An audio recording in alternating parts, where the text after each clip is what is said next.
Good evening, everyone. I, Dr. Pratap Kumar Manne, on behalf of the Institute of Company Secretaries of India, extend a very warm welcome to our respected speaker and eminent members who have gathered with us today for this enlightening session on NCLT jurisdiction under the umbrella of EEE 5.0 Master Knowledge Series. Before we delve into the topic, we are delighted to announce that the applications are open for the 7th ICSI Best Secretarial Audit Report Award and 5th ICSI Best PCS Firm Award. For further details about the awards, process and categorization, visit the ICSI website. The last date to submit the application has been extended to 25th September 2025. Coming to the topic of the day, NCLT jurisdiction under the Companies Act 2013 and IBC. The National Company Law Tribunal, NCLT, plays a crucial role as the adjudicating authority under both the Companies Act 2013 and Insolvency and Bankruptcy Code 2016, making it a cornerstone institution for corporate governance and insolvency resolution in India. Under the Companies Act, NCLT jurisdiction extends to matters such as approval of mergers and amalgamations, operation and mismanagement disputes, rectification of the registrar of the members, and revival and rehabilitation of financially distressed companies. With the advent of the IBC, NCLT has emerged as the primary forum for initiating corporate insolvency resolution process, liquidation proceedings, and considering appeals under various provisions of the code in a time-bound manner. For company secretaries, understanding NCLT jurisdiction is essential to effectively advise boards, represent companies in proceedings, and ensure compliance with statutory requirements. This webinar will provide an in-depth understanding of NCLT's powers, procedures, and its interplay between corporate law and insolvency law, equipping participants with knowledge and skills to handle complex corporate legal matters with competence and confidence. And to shed light on this vital subject, we have a speaker who is not only a recognized expert, but also a former judicial member of the NCLT. It gives me immense pleasure to introduce CS Dr. Punla Bhaskara Mohan. Dr. Bhaskara Mohan is highly respected and senior advocate at the High Court for the state of Telangana, with an impressive career spanning several decades.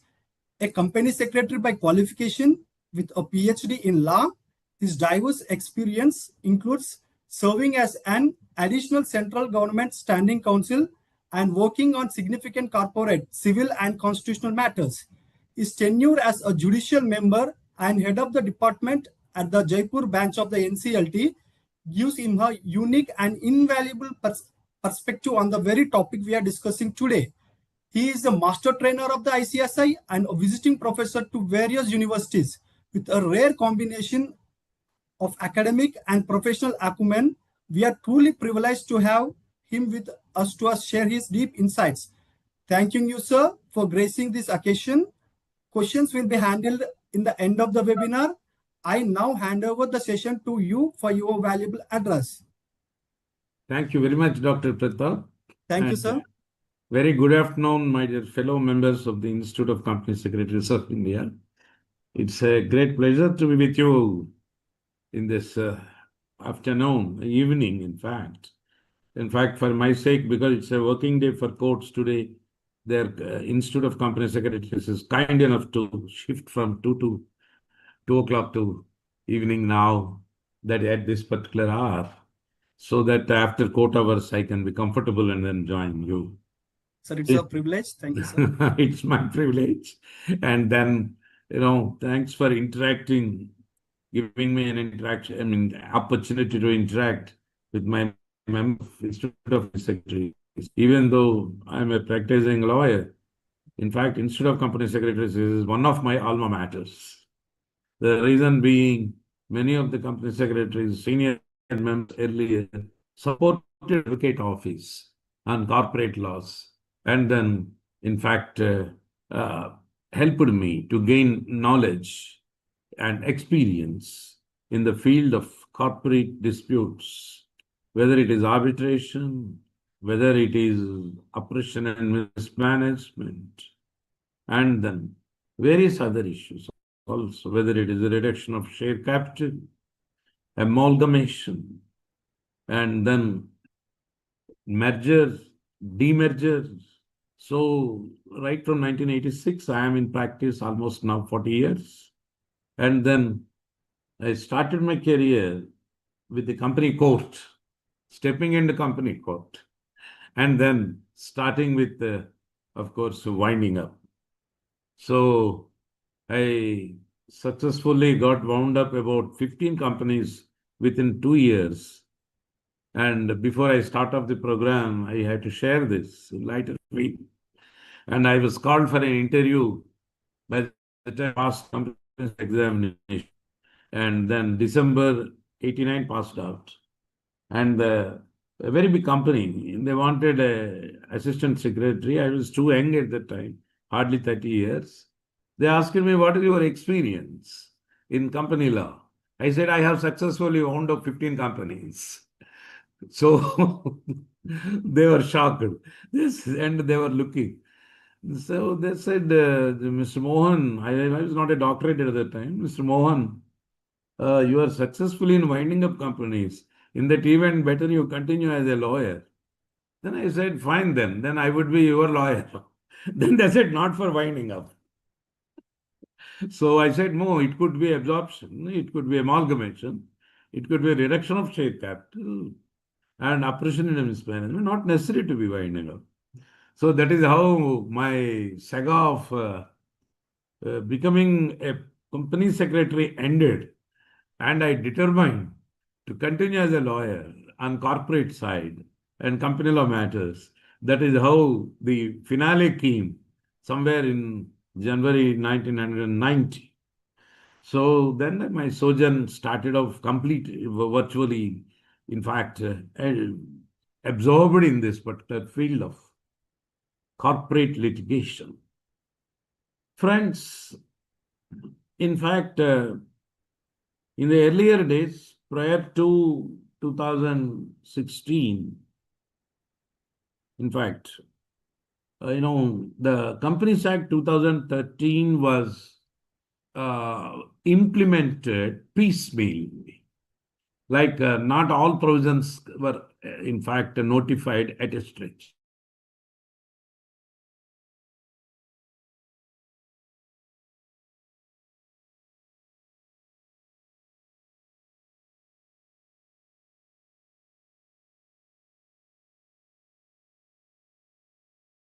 The High Court of Telangana has given a final judgment with regard to this particular aspect also. As many as 50,000 directors were at that time disqualified. And most of them, 2018 and 19, went to including me, filed writ petitions because NCLT had no jurisdiction at that time. And then even now NCLT has no jurisdiction over such kind of things.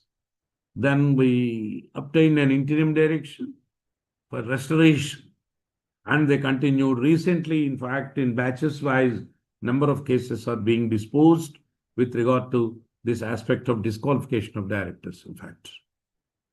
So, friends, in the pre-2013 scenario, where the practice of company law was involved, prima facie, from 86 to mid-90s, mostly, we were all concentrating on reduction of share capital.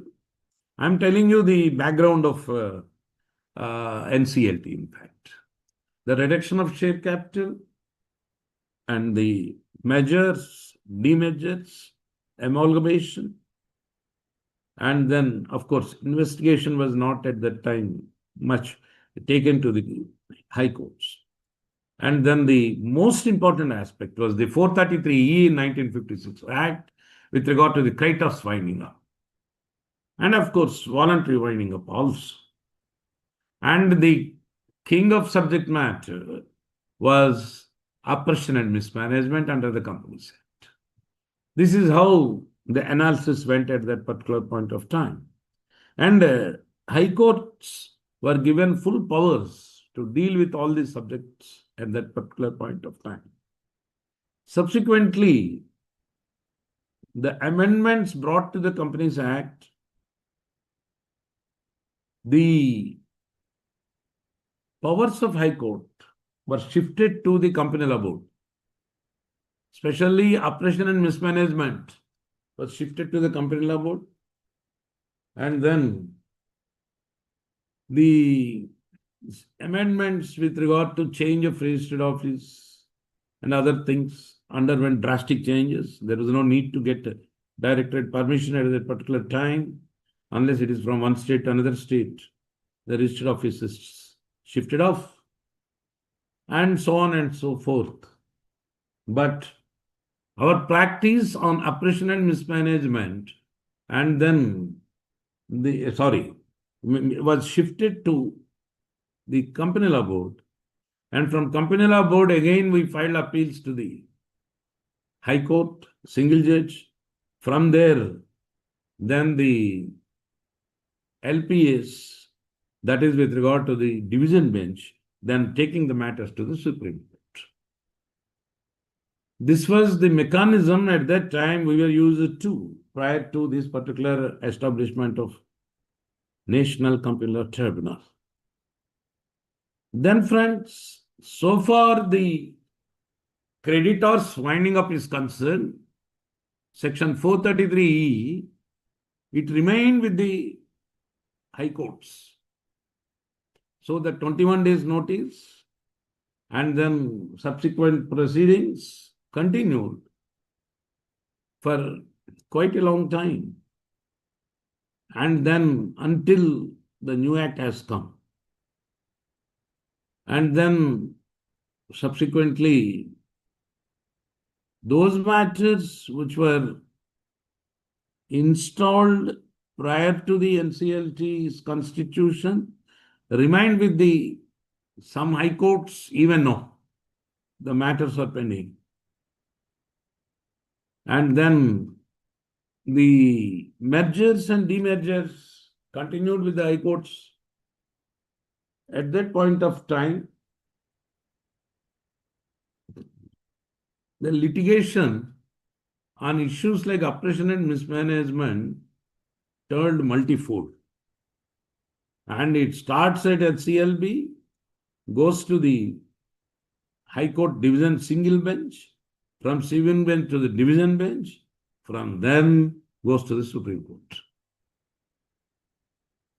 In fact, very recently a matter came to me in High Court appeal against the order of CLB. It belongs to 2005. We are in 2025. 20 years. The matter was recently heard in the High Court, and the High Court said it is time that we close down. What is this going on? And all old matters were directed to be listed immediately. And I concluded my argument. And then finally, now the judgment was resolved. This is the position with regard to the CLB versus High Court and the Supreme Court. Taking this analogy to quicken the process, as for example, the Tata's Mysteries case, in less than, I think, 2 years, it reached Supreme Court and then finale has come. This much delay was not there. So every member and student must read this particular judgment of Tata's Mysteries case, which is very essential for prosecuting our matters. A lot of coverage was given, and powers of NCLT vis-a-vis NCLAT, and then the Supreme Court. So here, the 4-tier system has come down to 3-tier. Like for example, CLB, single judge of High Court and division bench of High Court and Supreme Court. Now it is CLB, NCLT, NCLAT and Supreme Court with a timeline. So taking this analogy, the government, in fact, when brought the amendments to the Companies Act and subsequently, in fact, the Act itself was reorganized, repealed, and the new Act has come. In fact, when I was teaching company law from 91 as a part-time teacher in the law colleges in Hyderabad, I was telling my students, anytime new amendments will come, that was in the offing at that time. But several committees came again, and then so many changes were proposed, but until 2013, nothing happened. And the universities were thinking whether to change the syllabus. I advised my guys, don't do that until the amendments are through.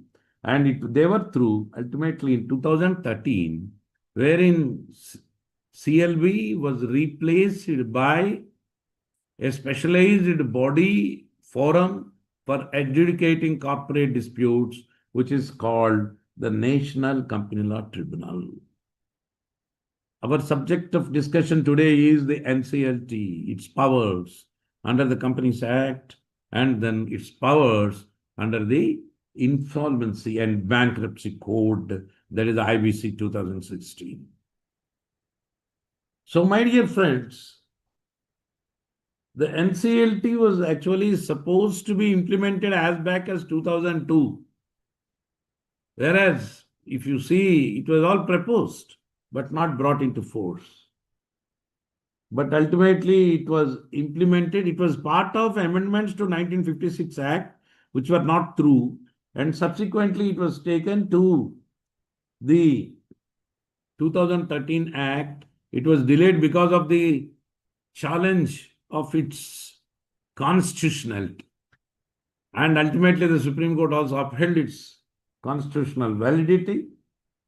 And then it was ultimately brought into force. The 2013 Companies Act once brought in. 3 years later, in 2016, June 1, first, the National Company Law Tribunal was in fact incorporated. It was established as a quasi-judicial body for dealing with corporate disputes which are arising under the Companies Act as well as under the Insolvency and Bankruptcy Code. Friends, our discussion today will have to make out in 3 phases. The topic given is the powers of National Company Law Tribunal under the Companies Act and then IBC. First, we have to look at the establishment and functions of the National Company Law Tribunal. With a passing reference to the NCLAT, we have to then see, after the powers and functions, what are the specific areas of Companies Act which empowered the National Company Law Tribunal to adjudicate the corporate disputes? What are they? 1, 2, 3, 4, 5. Then, equally, the powers of the National Company Law Tribunal on the Insolvency and Bankruptcy Code Administration, 2016, wherein it has become the combination of the provisions of Secondary Companies Special Provisions Act, the Companies Act pertaining to the voluntary winding up and creditors winding up, and the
Yeah. Yes. Can you hear me, sir? Yes, sir. Yes. Okay. I'm sorry, dear friends. I think might have been some technical issue that it went off. So we are back now. So the National Communal Tribunal was mooted with the idea of totally taking over all the powers of CLB as well as the high courts for adjudication of the corporate disputes. So, friends, our discussion will be with regard to, as such, our discussion will be with regard to number one, the first phase. What are the functions, constitution of National Communal Tribunal? As I told you, in the second phase, the provisions of Companies Act, which are supposed to be adjudicated by the National Communal Tribunal. And the third phase is the various provisions of IBC, where the IBC provisions come under. As I told you, today, most of the NCLT, today, Hyderabad also, they're having lot and lot of concentration on the IBC matters. For the reason now some benches are allotting one full day for corporate dispute others, other than the IBC. Well, there are multifarious issues under the Companies Act which are subject to the adjudication process in the National Communal Tribunal. So we will first come to the Constitution, that the NCLT is established as a quasi-judicial body for dealing with the corporate disputes, wherein it operates similarly to the functioning of a civil court. Why? Because there can be trial also. And is required to impartially and fairly examine each case's facts and issues and law, and then in conformity with the principles of natural justice, that is the functioning of any tribunal, in fact, and then provide orders, depends upon the circumstances and then facts of each case, and the NCLT also can impose fines and change the rights, obligations, duties, or privileges of the parties involved. So, friends, step by step, we will take up these particular aspects of NCLT, as I tell you, in the first phase. Then I will come to one by one, the issues under the Companies Act, and then one by one, the issues under the Insolvency and Bankruptcy Code. This is how we will proceed under this part. The powers, how it is exercised, we will look into. Prima facie, we call this particular National Communal Tribunal as a quasi-judicial body. What is the reason for that? What is the meaning of quasi-judicial? Quasi-judicial means that it is not a judicial body forum like the High Court or the Supreme Court, but it has got the power of judiciary.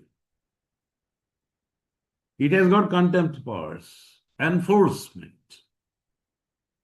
and then the composition consists of every bench must be presided over by a judicial member, and then a technical member also for technical support. In service tribunals, it is called judicial member and then admin member. Whereas here in company law, we call it as technical member and judicial member. Sir, this is a webinar where it is only one-sided, right? We can't have interaction. Yes, sir. This is one side. Okay. If anybody put any questions, probably I will ask you in the end, sir.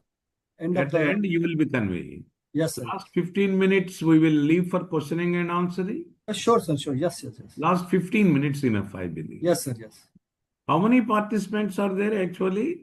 A moment, sir. Wait a moment, sir.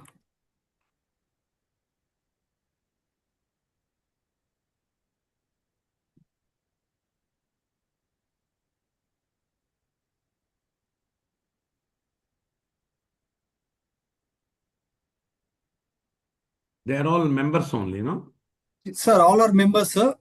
It will be more than 6,000, sir.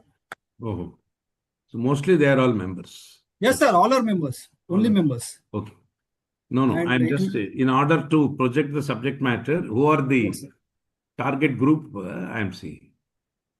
4079 exact members, sir, now. Live. I'm sorry. No, don't. An average, I told you. No issue. Okay, sir. So, this is a quasi-judicial body, and the combination is a technical member and a judicial member. Judicial member is from law, and the technical member is from outside the legal practice. That means he won't be a retired judge or a lawyer like me. After practicing as a lawyer, I went there and then demoted my office. I came back again, now in practice. So, what is the need of a technical member? It was thought that, for example, a company secretary is appointed as a technical member, then in AGM issues or the operation mismanagement, meetings, or the rectification of registers, all these things, there would be proper support and advice. And then with that background, in fact, they have taken it. Normally in regular courts, where technical issues are there, like the irrigation project and then a suit is filed, the courts appoint the chief engineer retired or such kind of technicians for giving proper technical support. And then sometimes there is a provision called amicus curiae, where the courts are supported with that particular expertise of that particular person. Here it is not necessary. The reason being that a technical member is here in support of judicial member. The bench is presided by the judicial member. Without judicial member, in fact, the bench cannot be continued. And then the technical member would be supporting to this particular judicial member. This is the basic combination. And then the tribunal was established by the central government. Here you have to understand the NCLT is a statutory tribunal, whereas the High Court is a constitutional body, a forum. Because High Court and Supreme Court are established under the Constitution of India. Whereas the NCLT is established under this statute. There are also tribunals which are established by way of a contract. Very interesting to know. That is arbitral tribunals.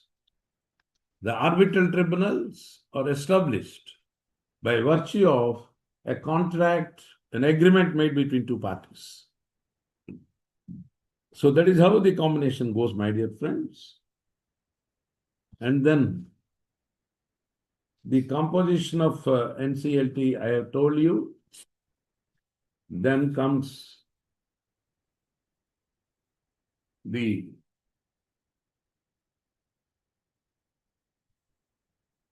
functions, which is very important. In fact, the sections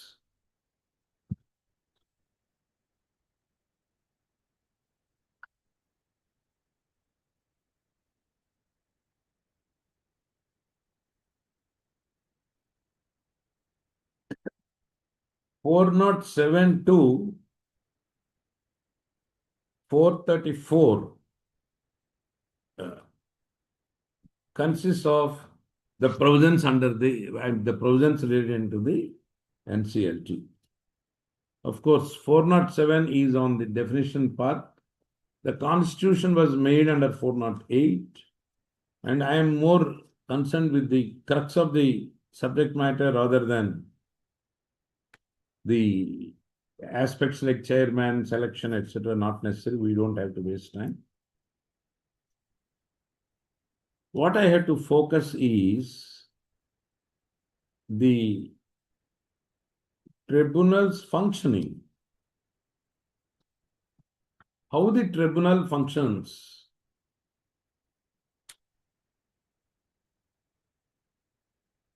The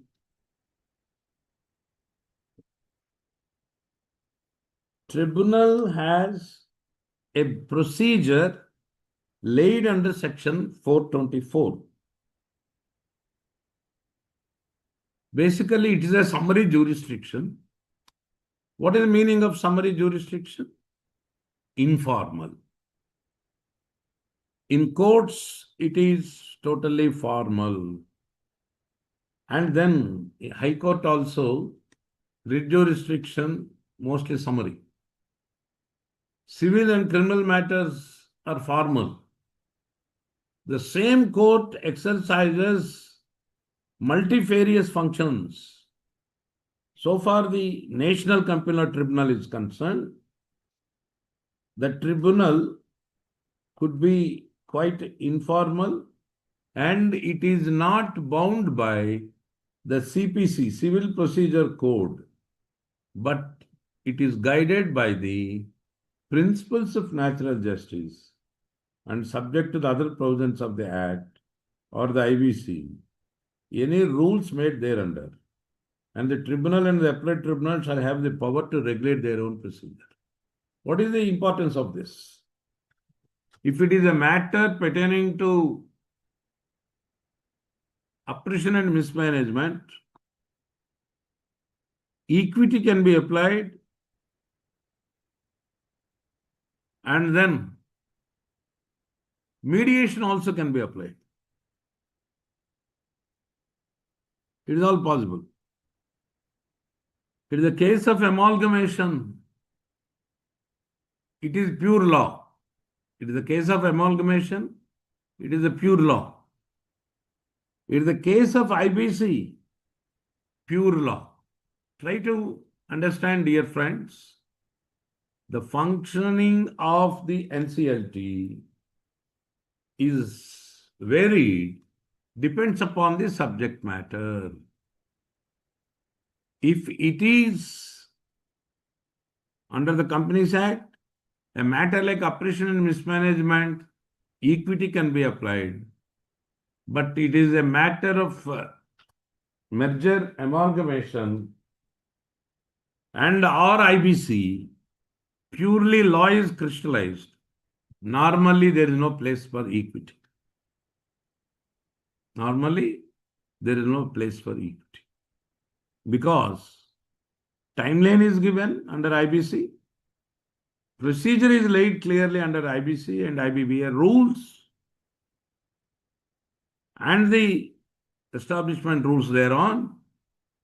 So, for everything, a specified proviso has been made out. This particular NCLT cannot apply equity there. Equity means based on facts and figures, if it is not prohibited, whatever best can be done under the circumstances can be done by the code of law. That is equity.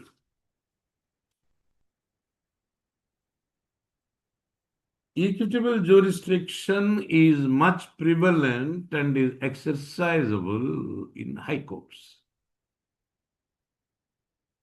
We advocates in practice before High Court and Supreme Court,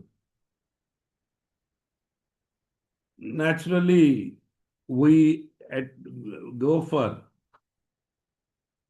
applying equitable principles for the reason that is a regular routine in our life.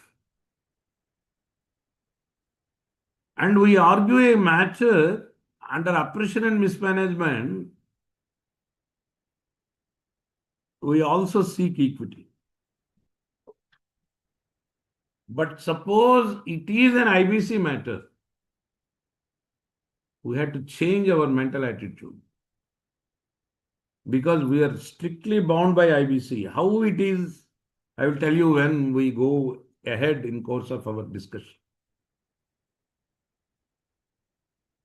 For example, two small examples I will give you for equity because we are exclusively on the functioning and powers of NCLT.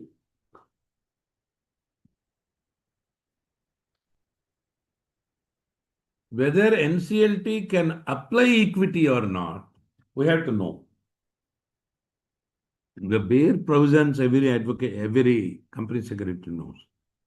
But these intricate aspects I thought I would discuss with you, so that it will be of some impact on you with regard to the practicality of the subject matter. Rather than going in 428 says like this, 420 says like this, 421 says, it's all useless, waste of time.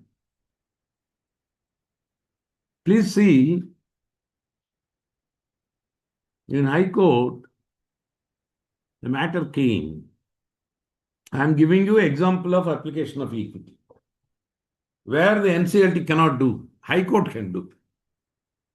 This aspect you have to keep in mind while dealing with NCLT matters, especially IBC matters.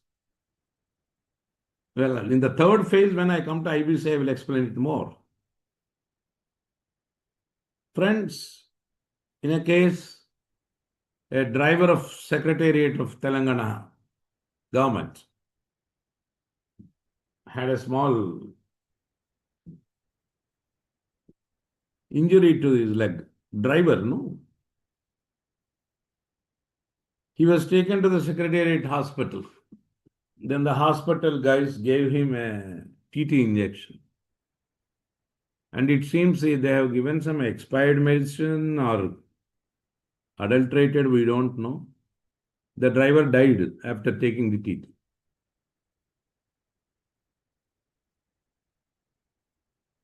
Then the Secretariat said he is a temporary employee, not for any entitled for privileges. And he was given 5,000 rupees wife received for funeral expenses. So I filed a case in the High Court, atrocious, I said. Then the court asked me, what do you want? I said, compensation. Then why? Because he died in the Secretariat hospital. And Secretariat hospital administered the injection. And the employer is vicariously liable. The employer is the government. The court explored whether any alternative employment can be given.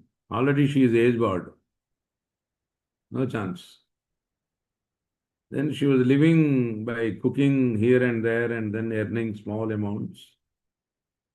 So the court finally said, all right, here no law. It is only equity, principles of natural justice. So, in the absence of law, equity applies.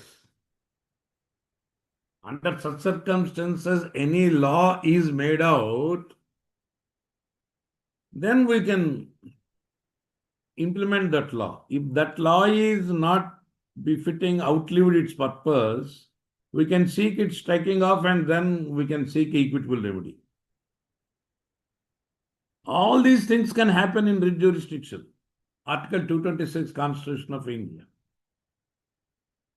But not under the company, what you call it, IBC or Companies Act. Certain provisions of Companies Act. So the High Court finally said, all right, the government shall pay 10 lakh rupees as compensation to this widow. So that she would utilize that money, make out a small canteen or whatever it is, and she will live at least rest of her life peacefully. This is equity. One more example I will tell you. A widow of a government employee did not get family pension. 10 years passed. So many letters were received. So, the court said, the chief secretary will immediately look into the matter and sanction her because she is entitled. And the chief secretary shall draw his salary until her pension is released and her perquisites are released. If the chief secretary draws his salary before leaving her, giving her, it will attract contempt of court of. How beautiful it is. This is called equitable remedy. Equity. Now you had to ask me a question. The purpose of NCLT is to apply principles of natural justice. That is what I told you. And then to apply principles of natural justice and then proceed further. How is that NCLT can do that? NCLT cannot apply these equitable principles in all cases. Only few cases it can do so. Why? The procedural aspects have been given under section 424 of the Companies Act. Here, friends, what we should understand, the NCLT is constituted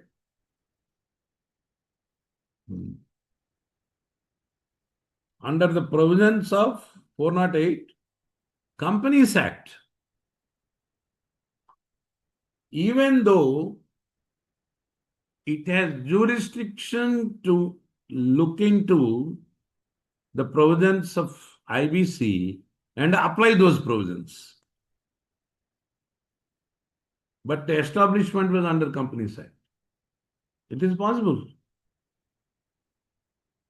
So IBC has come in later. But the Companies Act came first, 2013. And then IBC was allotted to the NCLT subsequently. Now, friends, 424 says you must not be bound by CPC because it's a cumbersome procedure, but you will be guided by the principles of natural justice. This is the most important aspect. You are guided by the principles of natural justice. What does it mean? The first point of principles of natural justice is you have to give notice to the opposite side before giving the decision. You have to hear both the disputants before giving the decision.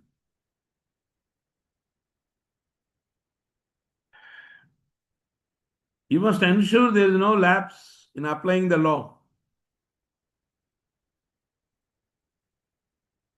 And You are not committing anything against the judicial precedents which are already established.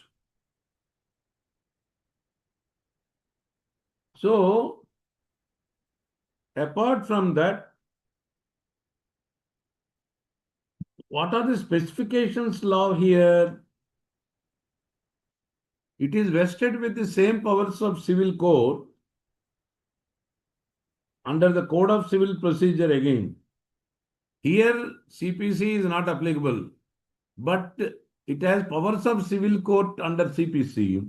For what? Summoning and enforcing attendance of any person, requiring the discovery and production of documents, evidence. In Indian Evidence Act, now it is changed. Then setting ex parte, issuing commissions, and setting aside any order of dismissal, any other matter. What does it mean? In taking evidence, in summoning and enforcing the attendance of any person, and examining him on both, requiring the discovery and production of documents, receiving evidence on affidavits. And then, for all these purposes, the same provisions of CPC will be applied. Again, these provisions are applied, but it could be a little bit informal. Then, friends, the enforcement powers are also given under Section 424 to the same National Company Law Tribunal. That is under subsection 3, 424. Any order made by the tribunal may be enforced in the same manner as if it was a decree of court of law. Then the most important aspect, power to punish for contempt.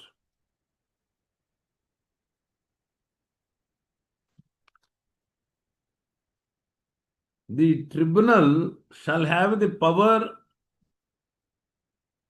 to punish a person for contempt of court under the Contempt of Courts Act, under Section 425 of the Act. This is a very important provision. Why? Because under the Contempts of Court Act, there is a provision for criminal contempt and civil contempt. You have to note down. Civil contempt is one where an order is given and not complied with, it is violated, then contempt can be filed under 425. Criminal contempt is one where vexatious litigation, you are obstructing the procedures and misbehaving in the court. Criminal contempt can be invoked, and the same tribunal can issue. That means there is no order which is violated, but the process of justice is obstructed. Then it comes under criminal contempt. So the Contempts of Court Act also has to be studied under these particular provisions. Friends, apart from this,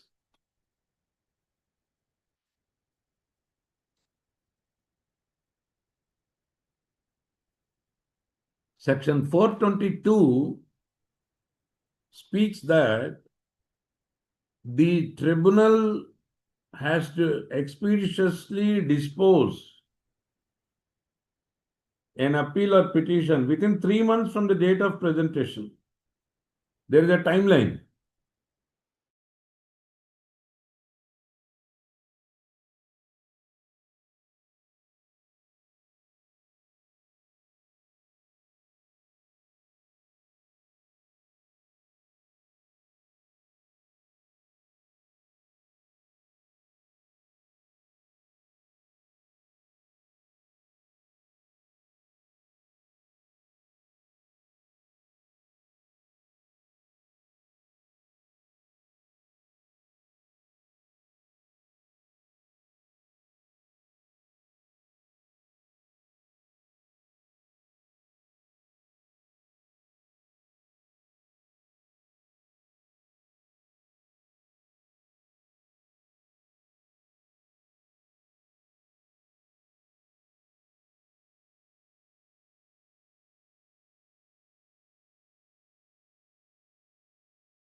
हाँ sir.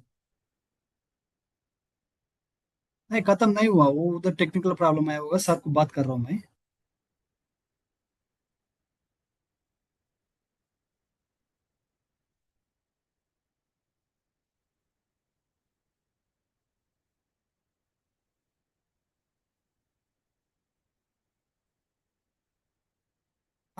అది అక్కడే problem ఉన్నట్టు sir, మళ్ళీ ఒకసారి login కానీ sir ఏమనుకో please.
Dear members, extremely sorry for inconvenience caused. Sir is getting login through his mobile due to the connectivity problem.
Sir. Can you hear me, sir? Yes, sir. Yes. Okay. So apologize, dear friends, and there is some technical issue somewhere in Hyderabad, it seems. So I'm sorry for what happened.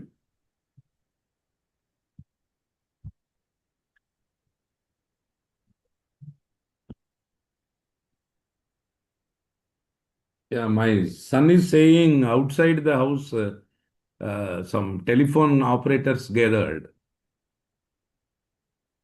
Anyway, if it goes again, I think I will immediately log on to the cell phone. Okay, sir. I am trying cell phone now. Anyway, let us proceed off. So, friends, the 425,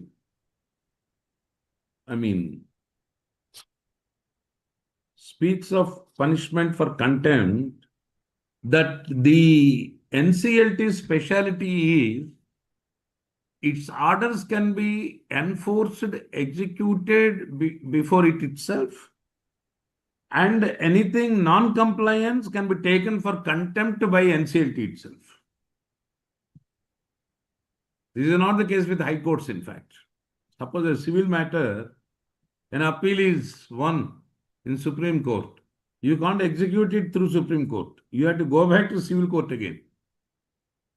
High Court, you won an appeal. You have to go back to the civil court for execution. But in NCLT, its orders are enclad also.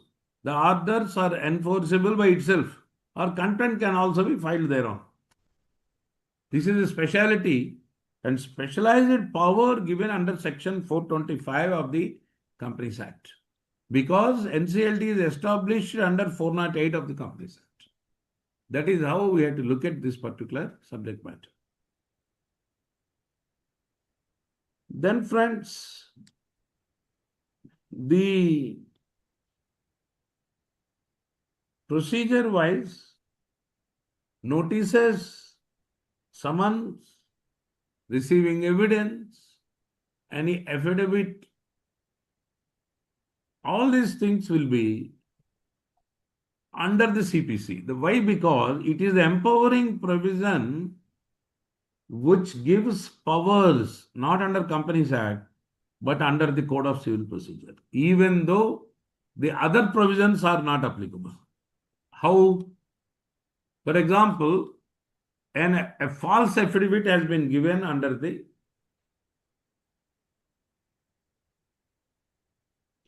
before the NCLT. Then a false affidavit entails punishment, and that is provided under CPC. So, affidavit is a very powerful thing. You give a statement and sign, it is different. You file an affidavit, it's a sworn-in statement. It's a statement taken on oath. So that the oath is broken, definitely the necessary consequences will follow from there. That is the ultimate consequential effect of false affidavit.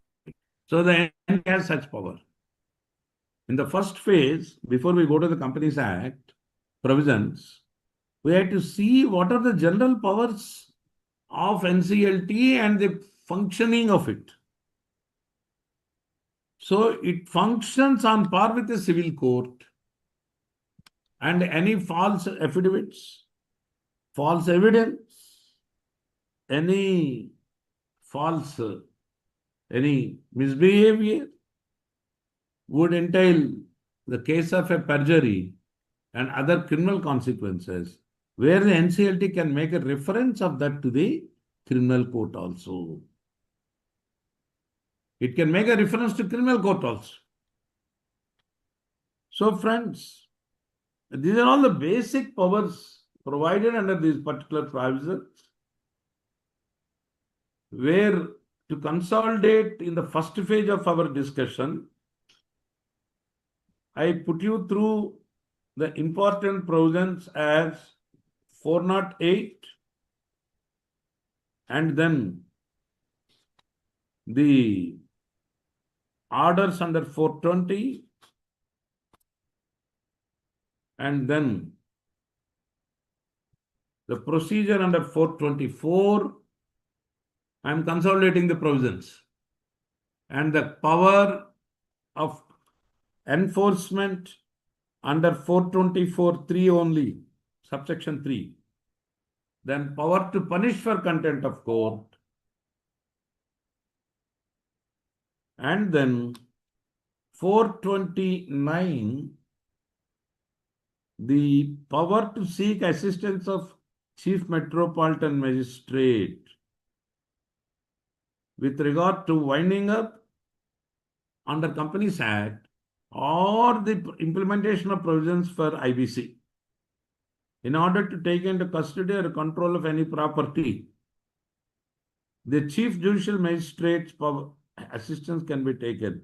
He is under the provisions of the Act duty bound to hear the request of a National Company Tribunal. One more aspect we have tested and failed. Against NCLT, mostly high courts won't interfere, even under Article 227. Only NCLAT. And civil courts have no jurisdiction.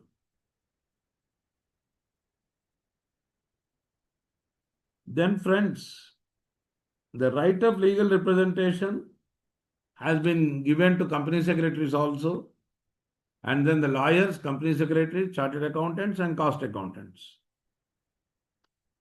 And then, of course, certain provisions could be transferred from the existing issues pending in the high courts to this particular National Company Law Tribunal. And then the provisions of Limitation Act also applies to all the claims with regard to the Companies Act or the IBC. So it's a civil court for all purposes, that I can say that, but with having summary jurisdiction. So always I advocate that it is a civil court with summary jurisdiction. Summary means informal. The rigors of, that's why in civil suits, civil courts are not directed to complete the whole process within 3 months, except under the Commercial Courts Act. But here, the proceedings must be concluded within 3 months. Of course, if it is not done, what would be the consequential effect on the judges is not given. But under 29A of Arbitration Act, they said, if the arbitrator does not give his award within 1.5 years from the date of completing the pleadings, only courts can extend the time, and they can decide whether arbitrator fees can be cut, arbitrator can be removed also. So it's a very imposing power that arbitrator is forced to do his job cautiously and consciously, because he can be removed also. So he has got to render his award within 1.5 years. This kind of imposition, unfortunately, is not there under the Companies Act, but 3 months' time is stipulated.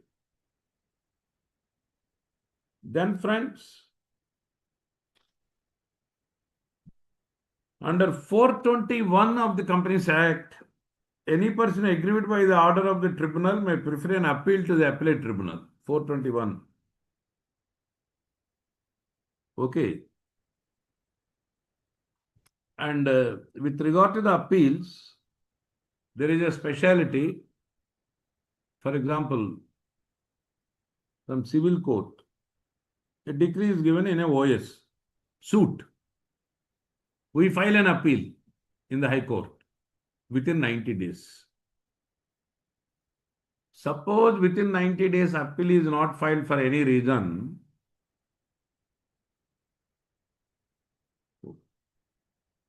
we can seek condonation of delay. There are cases where a delay of 10 years also is condoned. Why? Because for condonation of delay, there is no provision putting a ceiling.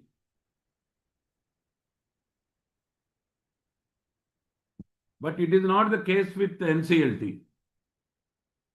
You have to file an appeal within 45 days from the date of receipt of the order copy. Okay? Suppose there is a delay, a further 45 days can be condoned. But it is not a right. It is the discretionary power of NCLAT, National Company Appellate Tribunal. So 45 days, you can file it without problem. Next 45 days, subject to approval only. That's all. Then, from the order of NCLAT, there is an appeal provided to Supreme Court within 60 days. Again, same thing. Suppose there is a delay, a maximum of 60 days can be condoned, but not beyond. What does it mean? Even the Supreme Court has no power to condone more than 60 days delay, total 120 days. Here, total 90 days. So, this is a deviation from the civil lines, where in the civil courts, a different mechanism is worked out and it causes delays. Here it is not the case. Even Supreme Court cannot condone 1 day delay beyond 60 days. This is the advantage we find under this particular provision. And then that is under 422, 421 to the NCLAT and 423 to Supreme Court.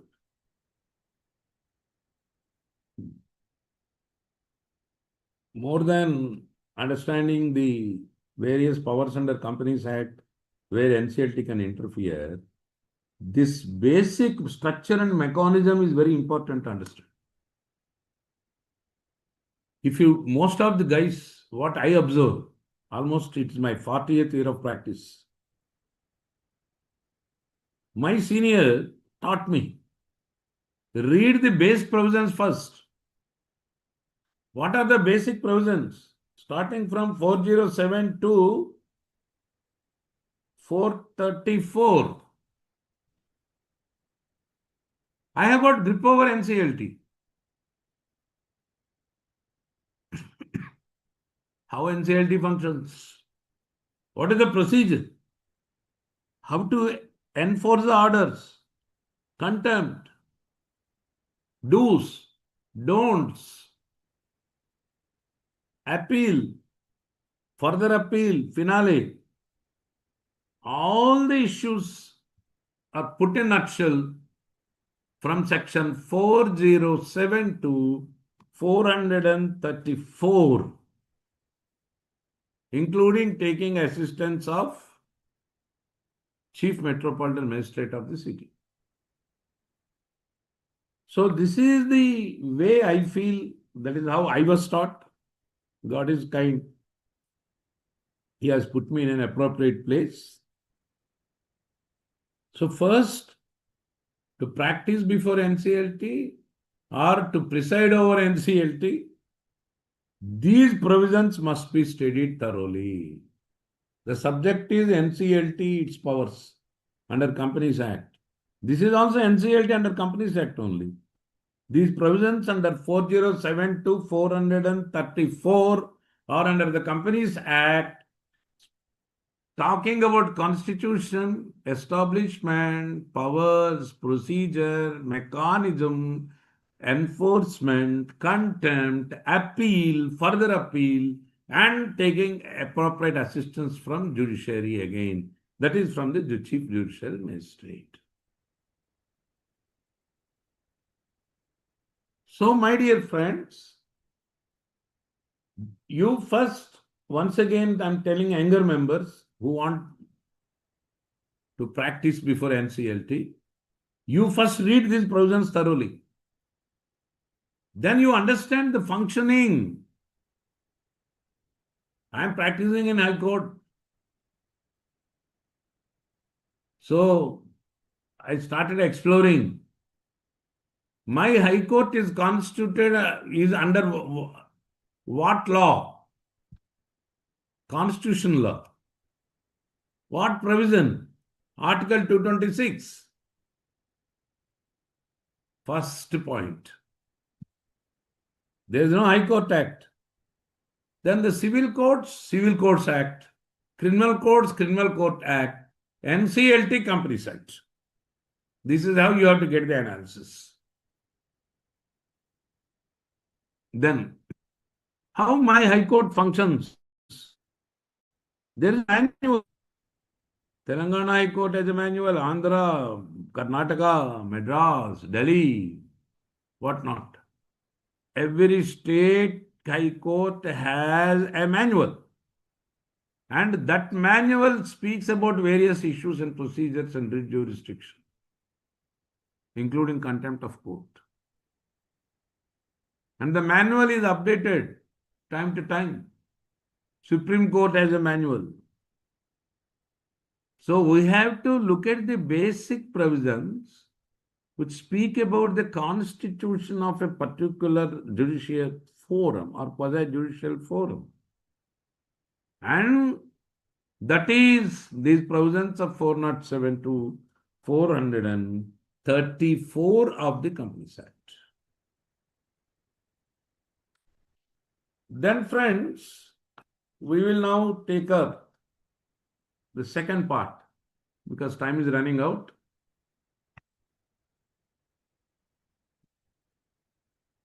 So 15 minutes we'll spend on Companies Act powers of NCLT under IBC, 15 minutes. Last 10 minutes or 15 minutes, questions and answers. Will there be questions? Yes, sir. Questions are there. Okay. Then last 15 minutes we will allot it. Okay, sir. Okay. So first phase is over. I repeat, for the benefit of my younger brothers and younger generation, brothers and sisters, my daughters, and then my sons, that necessarily you want to practice before NCLT, advise your management, in fact, become an expert in company law, worthy of a company secretary's profession. Without understanding 407 to 434, you cannot succeed. Take my words for that. Especially, one aspect I will tell you and go to the Companies Act. Summoning of witnesses. Under CPC, what happens summoning of witnesses? Here, my dear friends, as a lawyer, some of the company secretaries may not know. That is the reason why, as a lawyer, my experience I tell you, because you will be lawyers before NCLT now. So obviously, you must understand this. What is that? A witness is summoned and does not appear. Nothing will happen. He will be set ex parte, the matter will be heard in his absence, and the procedure will be taken place, and then court will proceed. Same is the case with NCLT also. Notices served, no response, finish. He is ex parte, set ex parte. The witness is called and witness does not cooperate because here what it says with regard to the summoning of witnesses under CPC 424, examination, attendance of any person. So it could be witness also. And if a witness does not appear, you know what will happen? CPC will come. He can be arrested and produced before the tribunal, NCLT. His properties can be attached. He will lose his job. Punishment can be given by the NCLT. So the NCLT has got that way penal powers also.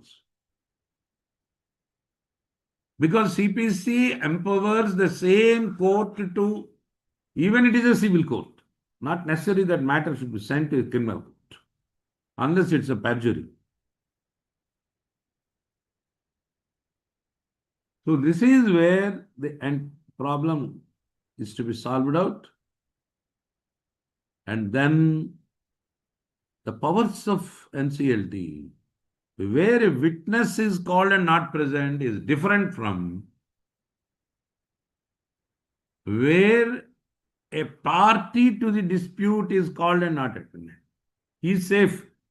In absence, he will be said ex parte. But witness, he will attract all penal provisions. So, be careful. If you are called as a witness, you have to be extremely careful. You are all lawmen. Company secretaries are lawmen only. They deal with law basically. And they advise the management and try to save the management. And today, you are appearing permitted to appear before NCLT. You have got a right of representation. So you are all powerful and privileged to have the right of representation. It's a very pious job and a professional job. Requires high acumen, concentration. So you are privileged into that particular aspect. Now, friends, I will take you to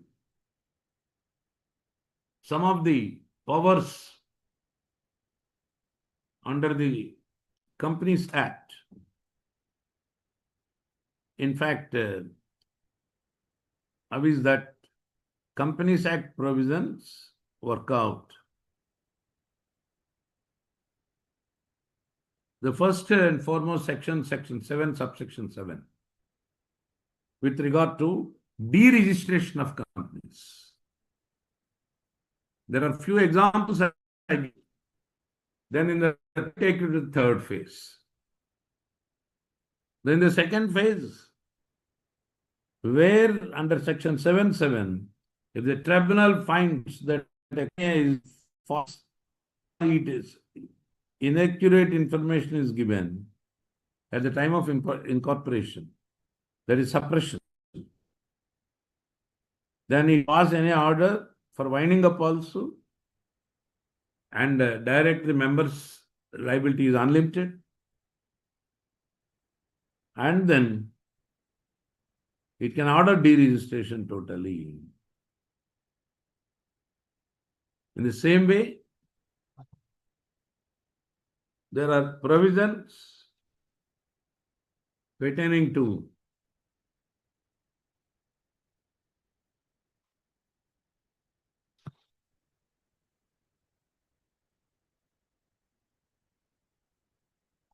the class action, that is section 245, oppression and mismanagement, starting from section 241. The National Company Tribunal is empowered to entertain applications under 241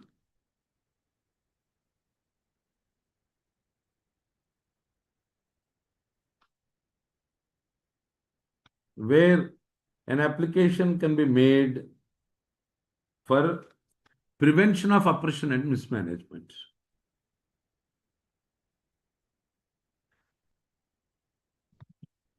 Now the question here is prevention of oppression and mismanagement. It has got 3 phases. The first phase, oppression. Second phase, mismanagement. Third phase, public interest. All the 3 are clubbed under the provisions of the Companies Act. Under 241, earlier it was 397, 398. But today it is clubbed into one provision, section 241. And under 245, a group of shareholders can file a class action. What exactly it means? Any oppression, repressive measures are used to stop the voice of the minority by the majority or by the majority against minority, vice versa, or the actions are against public interest, then the National Company Tribunal can interfere. Here, if we start speaking about oppression and mismanagement, probably it will be 12 o'clock in the night. So the time does not because the subject is so vast. And it is my doctoral subject where I was awarded PhD after three great professors of the national universities of high national repute examined and then approved unanimously, telling that my hypothesis was that the law provided under the Companies Act in India is the best law of all the laws in the world with regard to oppression and mismanagement. There is a law of prevention of oppression and mismanagement in England, in Australia, in the United States. And I have made a comparative study. All these particular laws are not that superior as given in the Indian law. That is the way the Indian law is molded. And the National Company Law Tribunal has the power. The powers of the tribunal are given under 242. Most relevant to us, that it can do and undo things, change the management, modify the agreements, terminate the agreements, and it can order recovery of dues. It can, in fact, supersede the board and replace it. So it has got such multi-dimensional powers. So Section 242 is a very elaborate provision. And one very important issue is that under this Act, under these provisions, a single person aggrieved also, notwithstanding 10% of shareholding or 100 shareholders, even a single person can apply to the tribunal because it speaks of 1/10 of total number or with regard to a company not having share capital, 1/5 of the total number. And where the tribunal permits, even a single member can do that. Or 100 members. Actually, when I was the judicial officer in the tribunal, I faced this problem of one member filing application. So I was looking into again, what are the powers given? Then thoroughly I studied 244, the right to apply. Under 244, in fact, the entitlement is concerned.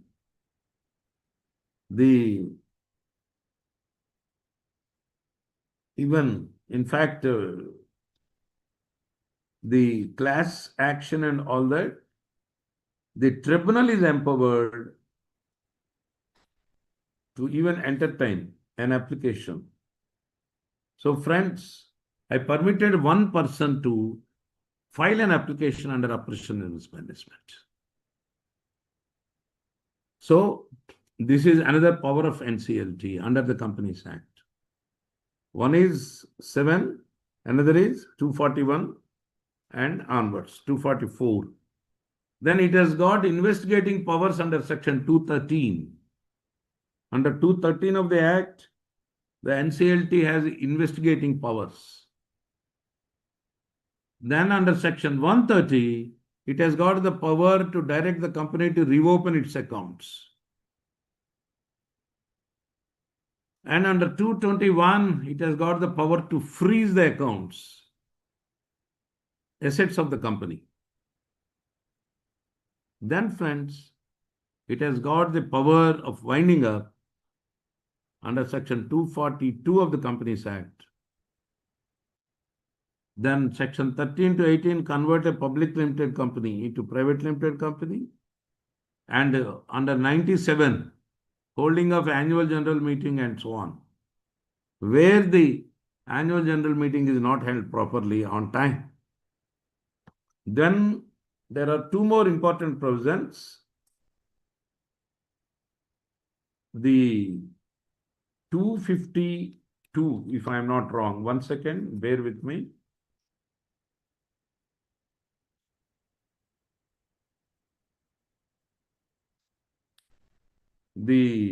one second.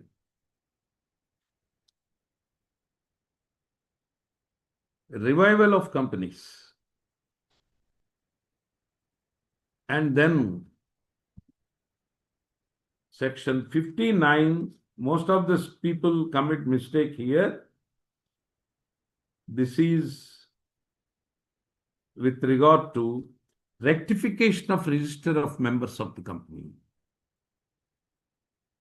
Rectification of register is concerned. The original jurisdiction is vested with the board of directors, not NCLT. It is with the board of directors. Once board of directors refuse to register the shares, the transfer, or under 59 rectification of register of members, then an appeal will be filed. But the mistake committed by our members, advocates, is that whenever they file an application under the oppression and mismanagement, they also file an application for rectification of register, which is absolutely wrong.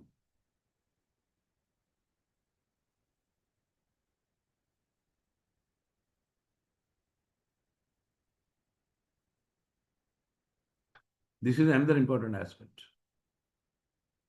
Why? Because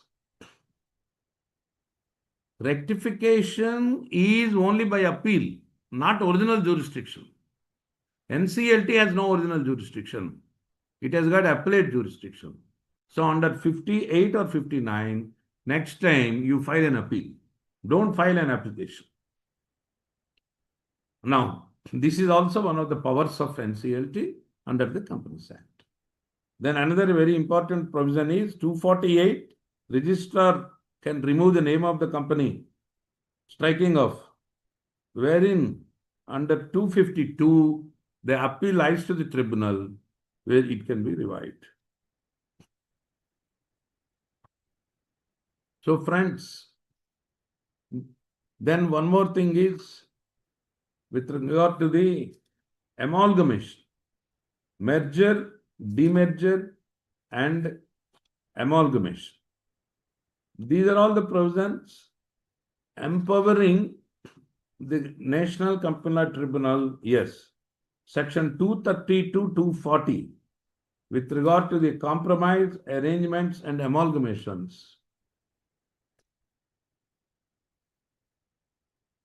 Then friends, under section 270 to 303, the tribunal has got power to winding up, but the power of voluntary winding up is now removed.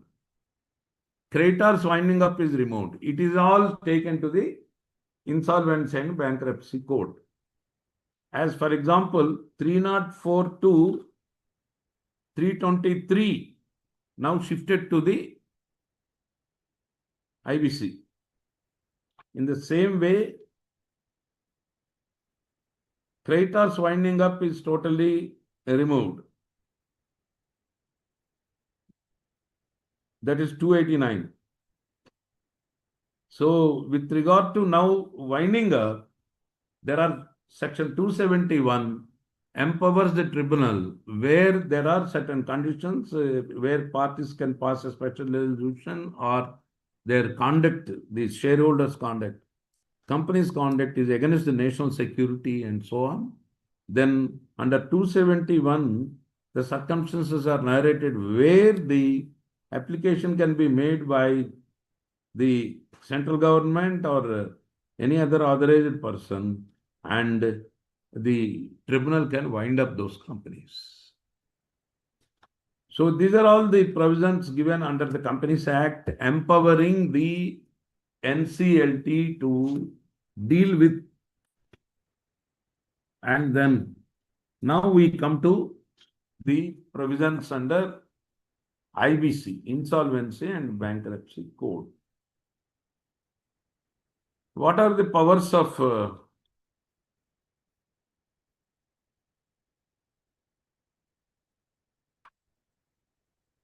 In fact, the provisions of Securities to Companies Act, which are all shifted to Companies Act, are all taken to, again, the Insolvency and Bankruptcy Code.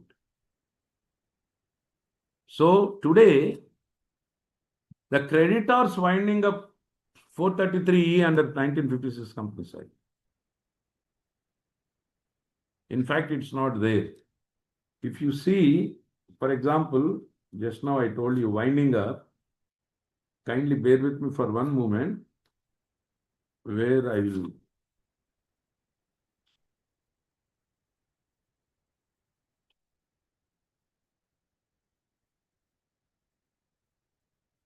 Yes, 271. Let us once again come back to 271. Give me 5 minutes time to explain this better so that you will understand the concept thoroughly. Section 271 is with regard to the winding up by the tribunal. Now the revival and rehabilitation chapter 19 is totally 253 to 269 removed and merged with IBC now. So the powers are there to NCLT, but under IBC, but not Companies Act. This is what you have to understand. The powers exercisable by the NCLT under Companies Act are different from the powers exercisable under the IBC. Under IBC, normally question of application of equity will not arise. Under Companies Act, oppression and mismanagement especially, application of equity comes. Here the code is very clear. Oppression and mismanagement is a different concept, where mediatory process also is possible under section 442, because that particular provision under Companies Act speaks of mediation also.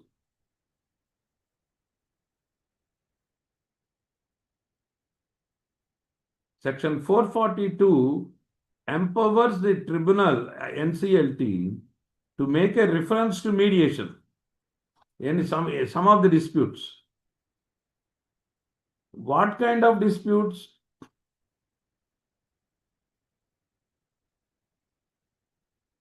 It is not stated. But in fact, the IBC matters referred to mediation became a failure. Because here the concept is with regard to the resolution process. That is different from the provisions of IBC. So friends, in the arena of IBC, it is totally a different word. The creditors winding up stated under the provisions of Companies Act earlier, now totally they are shifted to the IBC, wherein Companies Act has nothing to do with regard to these particular provisions. Just wait, 271. Let me put you through. The company is unable to pay its debts. This particular aspect is now not there under the Companies Act. Instead, it is shifted to corporate insolvency resolution process under the provisions of the company Insolvency and Bankruptcy Code. This is how the process goes on. So under IBC, the establishment of NCLT is under Companies Act, but it can decide the matters under the Insolvency and Bankruptcy Code also. And what is the objective of the code? To rehabilitate the companies, sick companies. It is not that you will bring a winding up and then you will ultimately close down the institution. No. That is not the objective of IBC. The concept of IBC in the very preamble says it is to rehabilitate and make out a resolution even by sacrificing taxes to the government. That is the reason why the haircut process has come. So, which are the most important provisions under the IBC for NCLT to the extent of corporate insolvency process? IBC is the combination of Companies Act, creditors winding up, Secondary Companies Special Provisions Act, the Provincial Insolvency Act, and the Presidency Towns Insolvency Act. That means it has coverage of the insolvency process of individuals, firms, companies. If cooperative societies, the winding up processes are defined under Cooperative Societies Act. For societies, it is defined under that. For companies, under IBC. For individuals, IBC. For partnership firms, IBC. This is how the mechanism goes on today. Then, friends, so far the insolvency and bankruptcy code is concerned, corporate persons are concerned, because we are all corporates, related to corporates. We start from section 1 and end up with section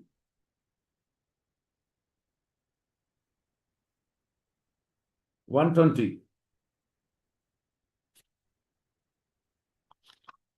Basically, sections 1 to 77A are important so far corporates are concerned. And various powers are vested with the company, National Company Law Tribunal only. Then individuals covered under 78 to 148. Of course, the IBBI and its constitution, and they are all general provisions covering all. Now, for us, the corporate insolvency resolution process, we have to familiarize ourselves with section 6. Then, initiation by financial creditor under 7, operational creditor under 8, and the corporate debtor itself under 9. Sorry, under 10.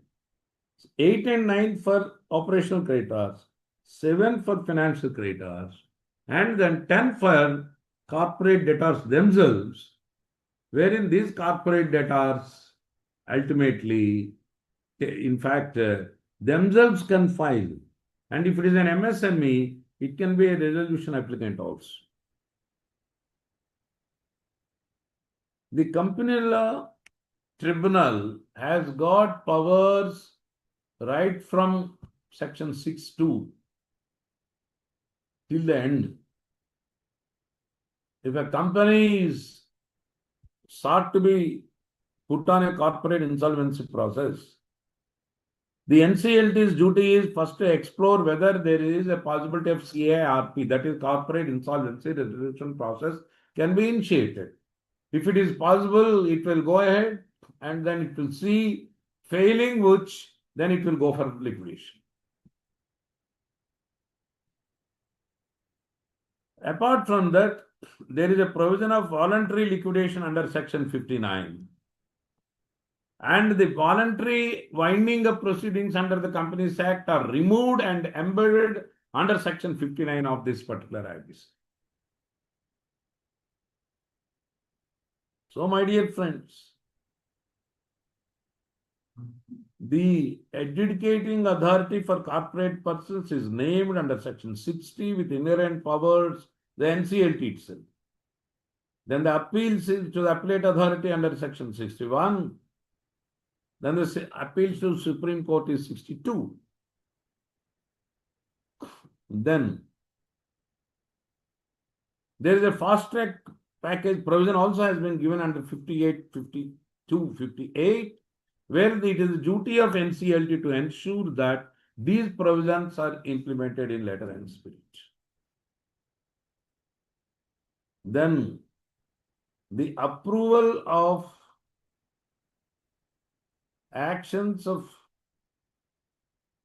Committee of Creditors and ultimately CIRP all is vested with this particular NCLT only. The appointment of resolution professional, the appointment of resolution professional or liquidators, mediators, everything is vested with the NCLT. Ultimately, it is a prerogative of NCLT to look into these aspects.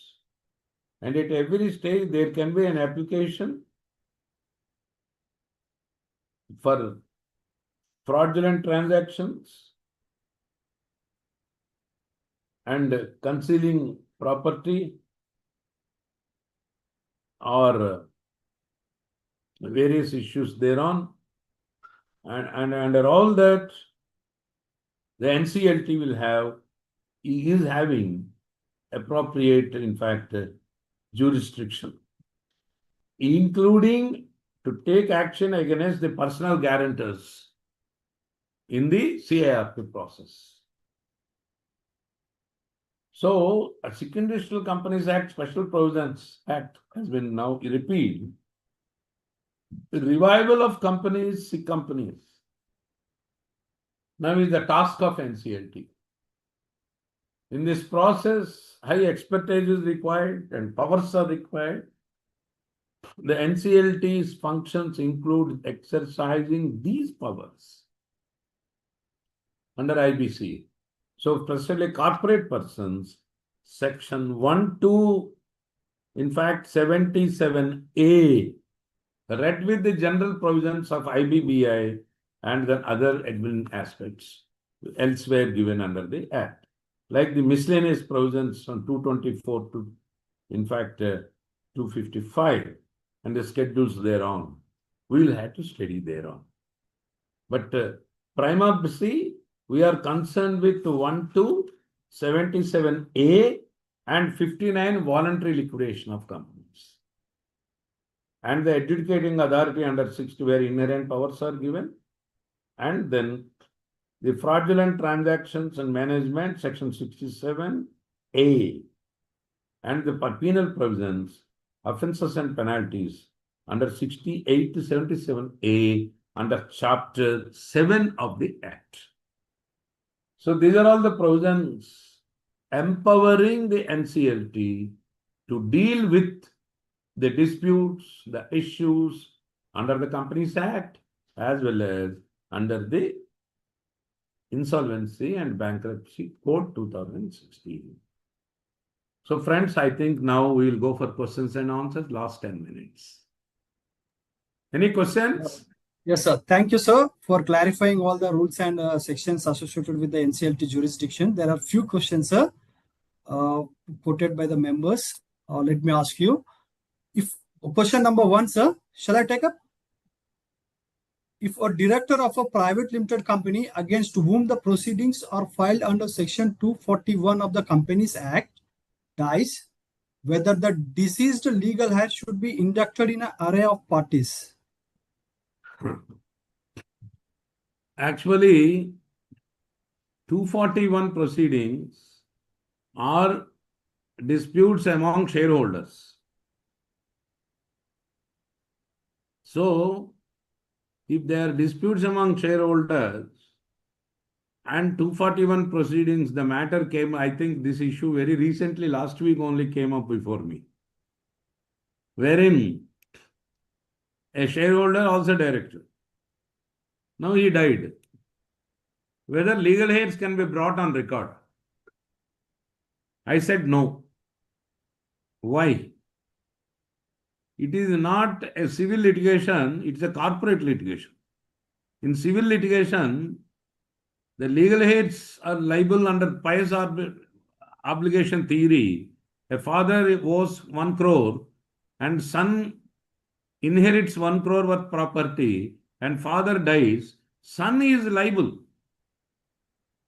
But shareholder is concerned, there should be transmission of shares performed to make him a shareholder. Unless he is a shareholder, then he cannot be a party under 241. So 241 is basically among shareholders. So unless this guy applies and becomes a shareholder and further he wants to continue the litigation. So there are many permutation combinations under inheritance law. And next question comes, who is legal heir? A comes and says, I am his legal heir. And B comes and says, I am his second wife. He is loved by him very well, and then unfortunately passed away. So third, C comes and says, I am his third wife, son. And then you have to give the property to me. This is possible mostly in Muslim properties because they can have a right of 4 wives. Then what will happen? Shareholding is civil law. Inheritance is personal law. So this is where I feel in 241 cases, it's a very delicate issue. Sometimes the tribunal will have to say legal heirship is subject to court litigation. You go to civil court and first find out who is the legal heir. Suppose they accept and everything goes in a proper way, no problem. Mediation is the best solution. Your answer is that I feel no, it is not possible. Okay, sir. Okay. Next question, sir. Shall I take up this question number 2? What is the extent of jurisdiction of NCLT under section 231? Yeah. 231, lot of things are there. For example, just now I dealt with it, winding up. So, 231, power of tribunal to enforce compromise or arrangement. You are asking 231, is it not, gentlemen? Yes, sir. 231. Very good. Where the tribunal makes an order under section 230 and then 230 is compromise or arrangement, merger, demerger. Then the tribunal has power to supervise the implementation of the compromise or arrangement also. Enforcement power is also vested. So it is, EP also is vested there only. So it is the power of the tribunal, NCLT, to enforce compromise or arrangement also under section 231. Okay, sir. Next question. What are the powers of NCLT appointed administrator? Well, whatever guidance is given, directions are given, inherent powers, NCLT can give any direction, administrator will simply implement those powers, Okay. those directions. Okay, For sir. example, board is superseded. Administrator is asked to take full administration, take. Or with the help of the board, it was directed to conduct the proceedings. Take the help and do it. Like that. Okay, sir. Shall I take up the question number 4, sir? Yes. If a company is to file a petition as an operational creditor, then does it necessarily needs to file it with the bench where their registered office is situated, or it can be filed with the bench where corporate office of the operational creditor is situated? The registered office situated. Registered office is situated. Okay, sir. One more question, sir. Question number 5. What is the scope of the company secretaries in as insolvency professional? Very good. The secretaries, acting insolvency professionals are really doing very well and edge over others. Because lawyers, we are very busy in our arguments and then lawyering. To be frank, we lawyers don't want to be insolvency professionals also. I did not write that examination. We don't want. We want to deal with insolvency professionals.